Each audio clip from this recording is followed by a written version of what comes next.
Good morning बच्चों। आज हम लोग हृदय की आंतरिक संरचना के बारे में पढ़ेंगे।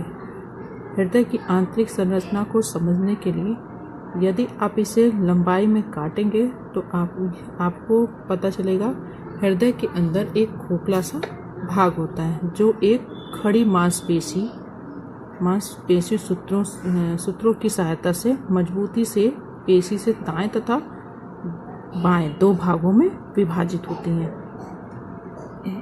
इस पेशी के कारण दोनों भागों का रक्त एक दूसरे से मिलने नहीं पाता। इनमें से दायां भाग बाएं और बाएं भाग दाएं के कुछ अधिक मुलायम रहता है। ये दोनों भाग पुनः दो भागों में विभाजित हो जाते हैं, पहला दूसरा और पहला दूसरा। ये दोनों जिन्हें कोष्ठ कहते हैं। यह कोष्ठ ऊपर और नीचे होते हैं, जिसके मध्य में एक प्रकार का कपाट लगा होता है जिसे वाल्व कहते हैं, और ऊपरी कोष्ठ को अलिंद या आर्टिकल तथा निचले भाग को वेंट्रिकल या छेपक कोष्ठ कहते हैं। हृदय में दो अलिंद और दो निलय होते हैं। ऊपरी भाग को अलिंद और नीचे दोनों भागों को निलय कहते हैं। दोनों अलिंद और निलय के मध्य लगे हुए कपाटों को कमीज की जेबों की भांति दिखाई देते हैं, जिसमें अलिंद का रक्त निलय में तो आ जाता है किंतु वापस अलिंद में नहीं जाना पाता। उसी तरह दाईं ओर से कपाट तीन पर्दे, मतलब इसमें दो पर्दे होते हैं, इसमें तीन पर्दे होते हैं, तथा बाईं ओर के दो पर्दे होते हैं जिसका मुख नीचे की तरफ होता है। ऊपर के अलिंद रक्त से भर जाने पर कपाटों पर दबाव डालती है और जिससे वह खुल जाते हैं और रक्त को निलय में भेज देते हैं और उसके बाद बंद हो जाते हैं। दोनों अलिंद व दोनों निलय एक दूसरे के विपरीत एक साथ काम करते हैं, यानी इसमें से रक्त यहाँ आया और इसमें से रक्त वापस बाहर की तरफ चला गया, अर्थात एक साथ दोनों अलिंद रक्त से भरते हैं तथा बंद होते हैं। दोनों अलिंद तथा दोनों निलय के कपाट के खुलने से दोनों निलय में एक साथ रक्त आता है। हृदय के दाएं भाग में अशुद्ध रक्त तथा बाएं भाग में शुद्ध रक्त होता है। फिर कपाटों के खुलने से दोनों निलय में एक साथ रक्त आता है और हृदय के दोनों भाग में अशुद्ध रक्त बाएं से शुद्ध रक्त हो जाता है। हृदय में रक्त नलिकाएं काम करती हैं। रक्त नलिका क्या होती है? हृदय के कोष्ठों में कुछ छिद्र होते हैं जिनमें से होकर कुछ रक्त नलिकाएं अंदर की तरफ प्रवेश करती हैं और कुछ हृदय से बाहर की ओर, जैसे कि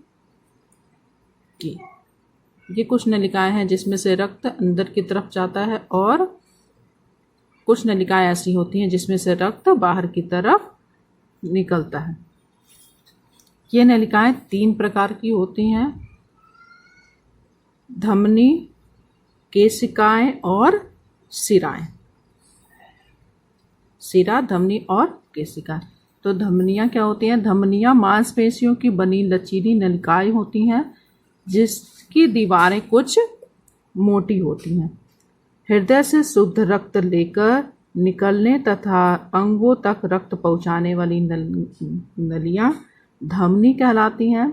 इसमें ऑक्सीजन युक्त रक्त होने के कारण रक्त का रंग चमकीला लाल होता है। इनमें रक्त झटके के साथ तीव्र गति से लहरों की भांति प्रभावित होता है, क्योंकि यह रक्त सीधा हृदय से ही आता है। जैसे जैसे ये धमनियां आगे बढ़ती जाती हैं,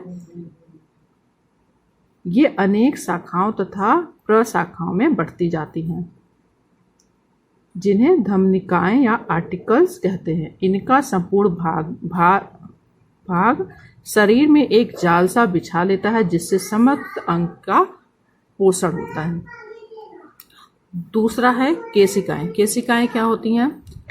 धमनियां धमनिकाएं आगे विभक्त होकर इतनी सूक्ष्म नलिकाओं में परिवर्तित होती है कि इनकी दीवार में मांसपेशियां न होकर कोशिकाओं से निर्मित होकर एक जाली के समान पतली हो जाती हैं। कुछ केशिकाएं तो बाल की मोटाई के बराबर होती हैं। यही कारण है कि इनकी दीवारों से रक्त तथा तरल पोषक द्रव सरलता से कोशिकाओं के अंदर प्रवाहित हो जाता है, अंदर से अशुद्धियां लेकर वापस भी आ जाता है। संपूर्ण शरीर में कोशिकाओं का जाल बिछा रहता है।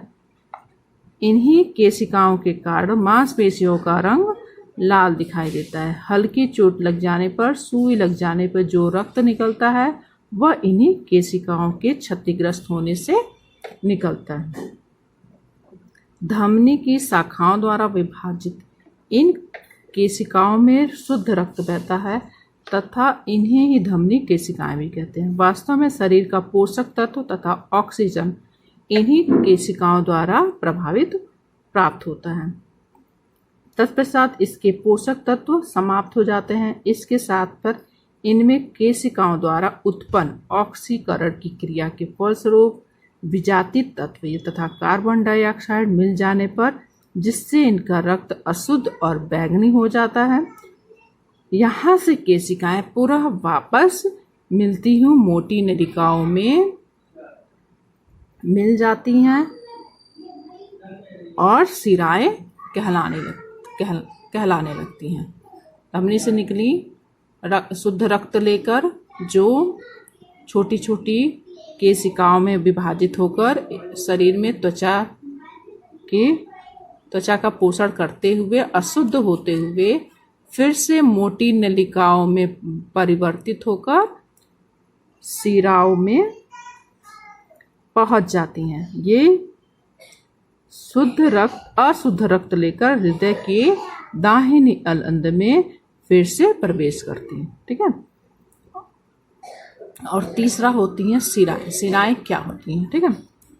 केशिकाओं द्वारा विभिन्न ऊतकों को पोषण प्राप्त करने के पश्चात इनका कार्य समाप्त हो जाता है। ये परस्पर शिराओं का मुख्य रूप से धारण कर लेती हैं, मोटी हो जाती हैं। शिराओं की दीवारें धमनी की भांति लचीली और उतनी दृढ़ मांसपेशियों की नहीं होती हैं।